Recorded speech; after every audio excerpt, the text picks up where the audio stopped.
Well, I brought you out for a chat again, and not come too far, because I'll show you around this little bit. I don't think you've seen it before. Anyway, what I think I may have found out another reason for all the crashes.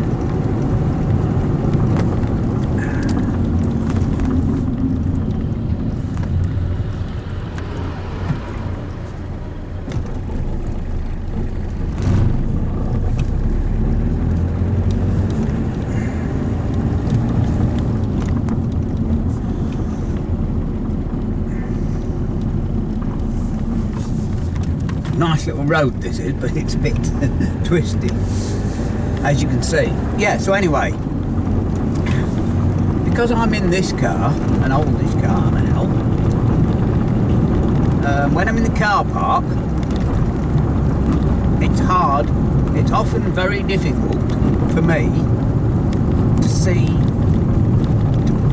to back out. You've got to be very careful because you can't see very well. So, I'm just going to pull in here a second and let this bloke go, because there's a good example, right? All cars are getting bigger like that, and I'm looking at him, why he swerved to the side of the road. Maybe he just did. Anyway, there's a good example there, because it's difficult to see through it. That's what I'm saying. So if you get a line of cars in the road that are like that one, kind of modern cars, tinted windows especially, they're more difficult to see than the older ones, because the older ones like this, nearly 20-year-old, mainly had clear windows and were a lot smaller. So if you're at a junction or something like that, I think you'll agree that there's more chance of not seeing another car coming, if you see what I mean. So I'm not saying that is the reason, but that could be, and it's a slim possibility, I know, but it may be the reason, one of the reasons, a contributory factor, shall we say. So a bit later, I'll show you in the car park. We'll go through the big car park, and I'll show you what I mean. Meanwhile, I hope you're enjoying the scenery. Funny days, actually. It's been a bit nearly every day we've had a sprinkling of rain, sort of midday or sort of early afternoon, that sort of weather for a while.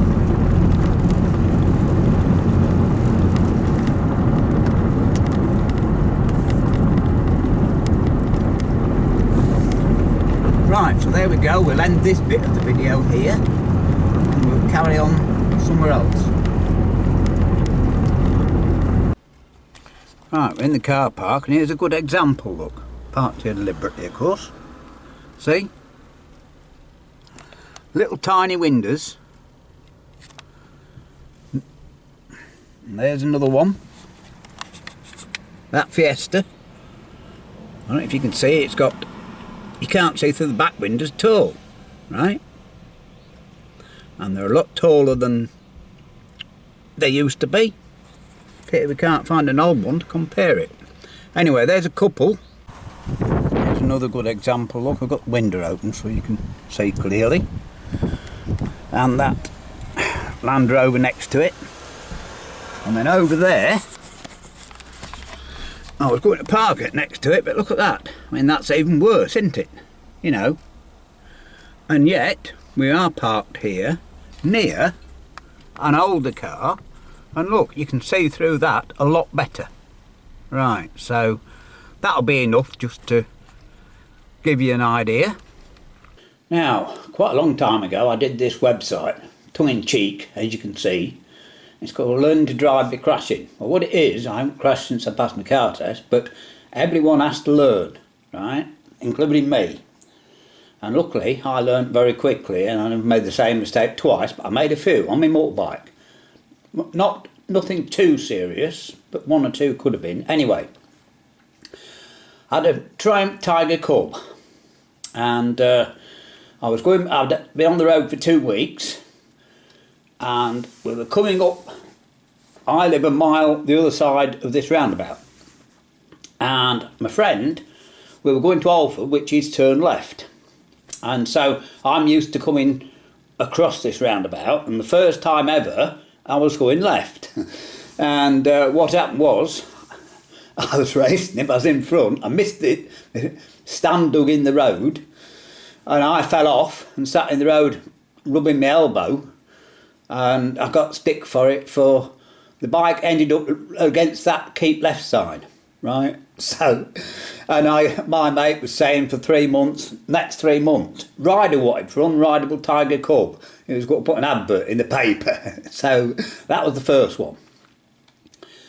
And then this is a very small one. I was coming out from my mate's, and I used to use the back brake, and where we'd come out, it's a very short run to there, and I put my front brake on, and there was a bit of gravel in the road, and I fell off just there. As I say, it's changed a bit now. So, the bike did stop. I think I did put my hands down, like, but that was all. You know, it was nearly like falling off, stood still.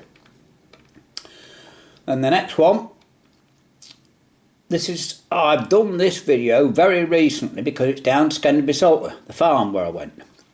So I know the road like the back of my hand. I was coming back in thick fog, approaching this bend here. And just before it, there are 3 trees. And as I say, they're still there. You can, if you go and look at my recent video of it, you know, you can actually see. So anyway, I thought that I had a little bit to go for the bend, and then suddenly the grass verge came up, and I thought I'd veered to the right, and I went in the dike. But when we went back the following morning, I was where that tree is, right? Where that tree is in the middle, that's where my bike was. So that taught me not to be overconfident in fog, right?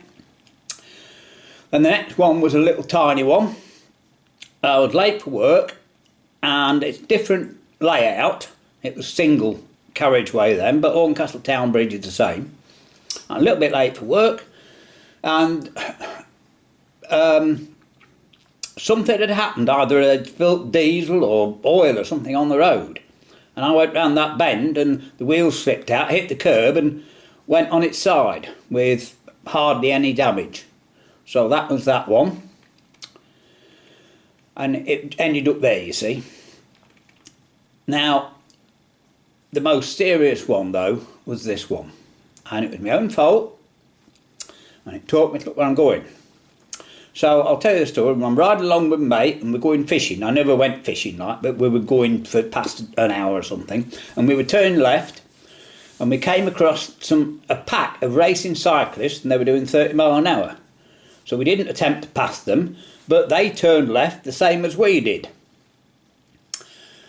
And so we're going down this road, and it's slightly different now, but there were some petrol pumps on the left, and as you can see, that's still there, a wide grass verge where cars park.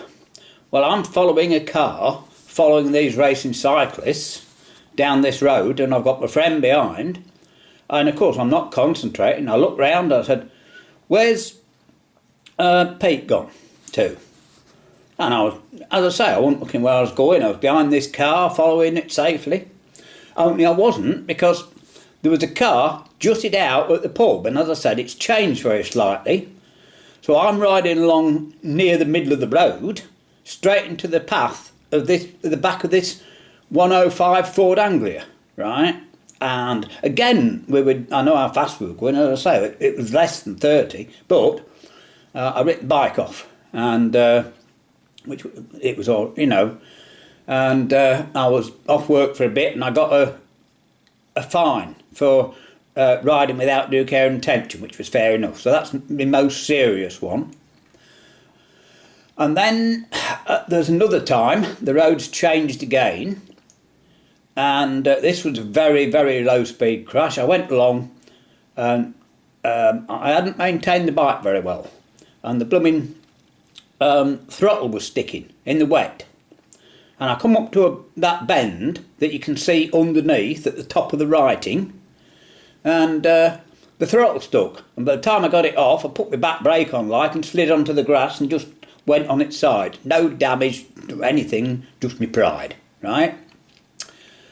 And then I had one which wasn't my fault. So I'm coming along here and there's another 105 Ford Anglia. Remember, I've run into the back of one of these things. And so I was being a bit careful, and he was braking sharply. He wasn't driving very well at all. He weren't going very fast. So we come to this bend and I thought, well, I better get past him, you know. So I hung back a bit, went a bit fast around the bend, glanced behind me, which I'd no need to do whatsoever, and he braked sharp to go on to the caravan side, just there, right? And of course, I'd no need to glance behind, but I did. Anyway, I hit him with that, and I thought I'd ripped another bike up. I hadn't. So I picked it up and we went off, and what do you do about it? I said, well, come and see us, we're at a garage. Well, they came up and started shouting about, and they set off, and we were all right, you know, so I sort of escaped that one. But that's it. And apart from one or two mishaps in a car, you know, that's all we've done. So I think that's not too bad, is it? Right, I hope you enjoyed that little tale that I'll stick on the end of the video. So just to sum up, that's just an observation, you know, it's... But I do think it might be part of the reason. You know, there are many. The reasons for them, all these crashes nowadays, are many. And I've mentioned one or two of them: cars being safer, make you drive worse, people not paying attention, all the distractions, everything else. Now, our Road Safety Partnership, though, says all the crashes, there's not very much in common. Well, I'm afraid there is something in common, and that is that they've given driving licences to people that can't drive, and you can't say fairer than that, can you? I mean, it's true, you know. Otherwise, there wouldn't be any crashes. So there you go. Right, hope you've enjoyed this. It might be a tad long, but you know, as I say, I've got you know, reasons for this. You know that, right? I'll stop babbling and we'll leave you with some thoughts. Look forward to your comments as ever.